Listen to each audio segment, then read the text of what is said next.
Ky është pejgamberi ynë dhe i dashuri i zemrave tona, sallallahu alaihi wasallam.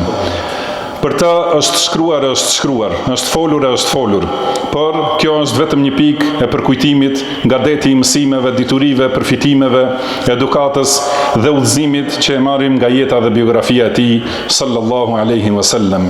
Ndiqeni shembullin e tij, krenohuni që jeni umeti i tij, mësoni biografinë e tij dhe dijeni se rruga e shpëtimit është vetëm udhëzimi i tij, kurse humbja dhe shkatrimi janë në braktisjen e sunetit të tij, sallallahu alaihi wasallam. Ka thënë, më i miri prej jush është ai që është më i mirë ndaj familjes së tij, dhe unë jam më i miri ndaj familjes sime. E kanë pyetur Aishën radhiyallahu anha çka vepronte pejgamberi sallallahu alaihi wasallam në shtëpi. Ajo ka thënë, ishte në shërbim të familjes dhe kur vinte koha e namazit, delte për namaz. Madje bamirësia e tij ndaj gruas vazhdoi edhe pas vdekjes së saj. Kujdesej për të afërmit dhe shoqet e Khadijës radhiyallahu anha dhe përmendte atë me të mirë, saqë i thanë, vazhdimisht e përmend Khadijën, kurse Allahu ta ka zavendësuar atë me më të mira. Ai tha, nuk ma ka zavendësuar Allahu me më të mirë se ajo. Ajo më besoi kur të tjerët më mohuan.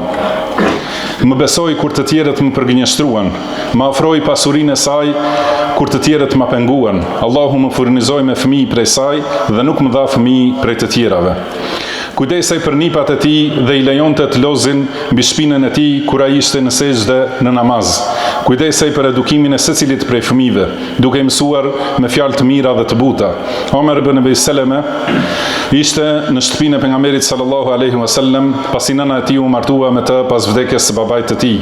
Ai tregon për edukatën dhe udhëzimin që ja ka dhënë pejgamberi sallallahu alaihi wasallam, dhe kjo edukat e ka shoqëruar dhe i ka bërë dobi gjithë jetën. Kujdesej edhe për fëmijët e të tjerëve. E pyeste djaloshin e vogël Ebu Umeir për zogun që e ruante në kafaz në shtëpi me emrin Nughair. I thoshte, ja Ebu Umeir, ma fa'alen Nughair. O Ebu Umeir, çfarë bën Nughairi? Vëllezër besimtar, cili prej nesh ka të drejtë të thotë, kam shumë angazhime dhe nuk kam kohë për fëmijët ose për gruan? A kemi të drejtë të japim përparësi vrapimit pas të mirave të kësaj bote, para kujdesit, afërsisë, butësisë dhe edukimit të grave dhe fëmijëve? Madje a kemi të drejtë që t'u japim kohë telefonave dhe rrjeteve socialeve dhe mos kemi kohë që t'i mësojmë fëmijët, t'i dëgjojmë problemet e tyre, të bisedojmë me bashkëshortët dhe t'i dëgjojmë ato? Bëhuni shembull i mirë për fëmijët tuaj, mësoni për vlerat e kësaj feje madhështore, dërgoni në xhami për t'u edukuar dhe për ta mësuar Kur'anin, vazhdimisht nxitini që ta ndjekin udhën e pejgamberit sallallahu alaihi wasallam.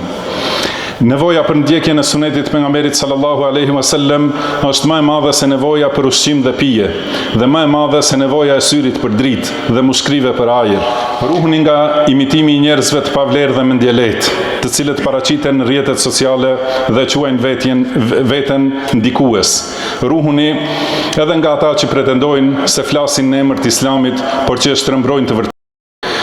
Këtë do të arrini me mësim të vërtetë nga burimet e sakta.